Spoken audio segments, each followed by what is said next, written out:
सुप्रभात बच्चों। आज हम पढ़ रहे हैं उमंग हिंदी पाठशाला कक्षा 8 के लिए। आज हम जो चैप्टर पढ़ रहे हैं उस चैप्टर का नाम है अनमोल दान। अनमोल दान। ये चैप्टर शुरू करने से पहले हमें इसका जो टॉपिक है, इसका जो टाइटल है अनमोल दान, इसके बारे में पता होना चाहिए। अनमोल क्या होता है? अनमोल जिसका कोई भी मोल ना हो ऐसा दान। कैसा दान? जिसका कोई भी मोल न हो। क्या कहा गया इस पाठ में कि ये जो पाठ है, इस पाठ में बताया गया है कि एक पौराणिक कथा के बारे में। इस सत्ययुग की कथा से, ये जो कथा है इससे स्पष्ट हो जाता है कि क्या स्पष्ट हो जाता है कि उस समय, जिस समय प्राचीन समय की बात कर रहे हैं, ये देवी देवताओं के बारे में इसमें कहा गया है कि उस समय जो है मुख से निकलने वाले जो वचन होते थे उनका कितना मूल्य होता था। अपने वचन को पूरा करने के लिए जो देवता होते थे वो कुछ भी अपने जान की बाजी तक लगा देते थे। अपने वचन को पूरा करने के लिए देवताओं द्वारा दधीची से उनकी अस्थियां मांगी जाने पर उन्होंने शहर से दान कर दी। क्या आज के समय में क्या कोई अपने शरीर दान कर सकता है? खुद को मार सकता है दूसरों के लिए?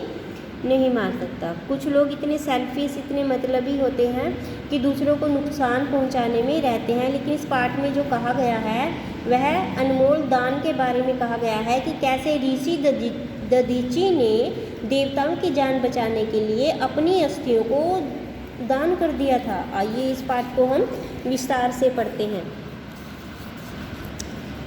यह युगों पुरानी एक पौराणिक कथा है। एक बार की बात है, देवों और असुरों में निरंतर संघर्ष चल रहा था। असुरों ने संसार के सभी प्राणियों को बहुत दुख दे रखा था। दूसरी ओर देवता उन्हें सुख देना चाहते थे।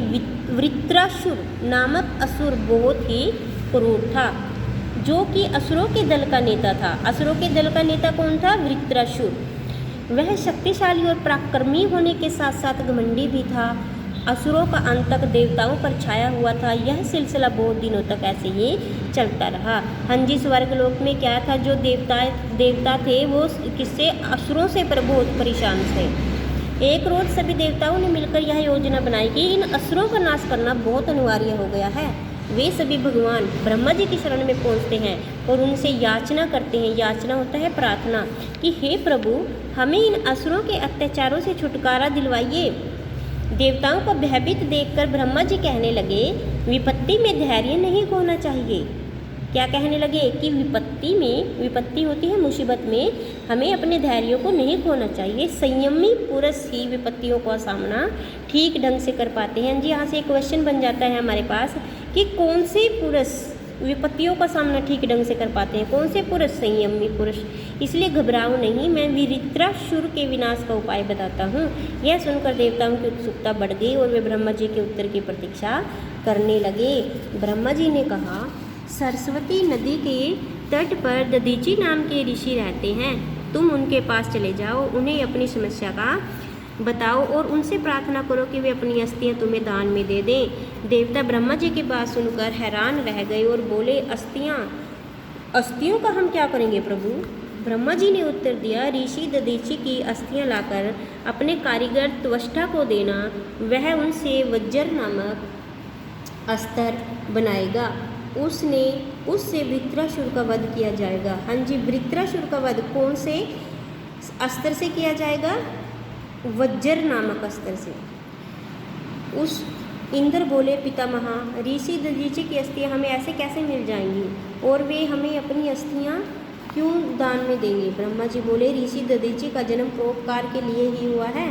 संकटग्रस्त लोगों की रक्षा करना वह अपना कर्तव्य समझते हैं। तुम्हें उनसे अस्थियां मांग कर तो देखो, वैसे वे आप लोगों की समस्या को पहले ही भांप लेंगे और स्वयं ही अपनी अस्थियों को दान कर देंगे। अतः सभी देवताओं ने ब्रह्मा जी को प्रणाम किया और ऋषि दधीची के आश्रम की ओर चल पड़े। ऋषि जो है नदी के तट पर बहुत ही शांत और पवित्र वातावरण में ऋषि दधीची का आश्रम था। चारों ओर घने वृक्षों और लताओं से घिरे कुंज थे, जिनमें भांति भांति के पक्षी चहक रहे थे, फूलों पर भौरे गुंजार कर रहे थे। हिंसक पशुओं के साथ अहिंसक पशु तक अपना स्वाभाविक वैर भूलकर परस्पर सौहार्दपूर्वक वहाँ रहते थे। देवताओं को आया देख ऋषि प्रसन्न हुए और बोले, स्वागत, मेरे अहोभाग्य की आपने इस कुटिया की शोभा बढ़ाई। इंद्र बोले, ऋषिवर, आपके दर्शन पाकर हम धन्य हुए। आपके यश की चर्चा तो तीनों लोकों में व्यापक है। पाताल में नाग कन्याएं आपका गुणगान करती हैं। अपनी प्रशंसा से सुख चाहते हुए ऋषि ने कहा, आपको अतिथि के रूप में पाकर मैं धन्य हो गया। मुझे वनवासी का आतिथ्य ग्रहण कर कृतार्थ कीजिए। इंद्र बोले, भगवान वृत्रशिर के दल ने बहुत उत्पात मचा रखा है। उसकी निरंकुशता के कारण, निरंकुशता होता है बर्बरता, उस अत्याचार के कारण चारों ओर त्राही त्राही मची हुई है। त्राही त्राही क्या होता है कि त्राही त्राही मची हुई है। त्राही का मतलब होता है विनाश। महर्षि, यदि वृत्रासुर जीवित रहा तो जगत का अंत समीप है। देवताओं की यह करुण गाथा सुनकर ऋषि शोकाकुल हो उठे। कुछ क्षण मौन होता है चुप रहने के बाद वे गंभीर स्वर में बोले, यह तो अनर्थ हो रहा है। करुणा, परोपकार, सहानुभूति, यही तो जीवन का सार है। कोई वृत्रासुर को समझाता क्यों नहीं? इंद्र बोले, सभी उपाय हो चुके हैं, अब एक ही उपाय शेष है। वह क्या? ऋषि दधीचि ने पूछा। वृत्रासुर का वध। ऋषि बोले, यही तो हम चाहते हैं। इंद्र बोले, परंतु आपकी कृपा के बिना यह संभव नहीं प्रभु। वह कैसे? आप हमें विजय का वरदान देने की कृपा करें। ऋषि खड़े हो गए। आशीर्वाद देते हुए उन्होंने कहा, वृत्रासुर का नाश हो, असुरों पर देवताओं की विजय हो। ऋषि देवताओं को आशीर्वाद देकर योगासन की मुद्रा में बैठ गए। उनके मुख से एक द्रव्य मुस्कान छा गई और वे समाधिस्थ हो गए।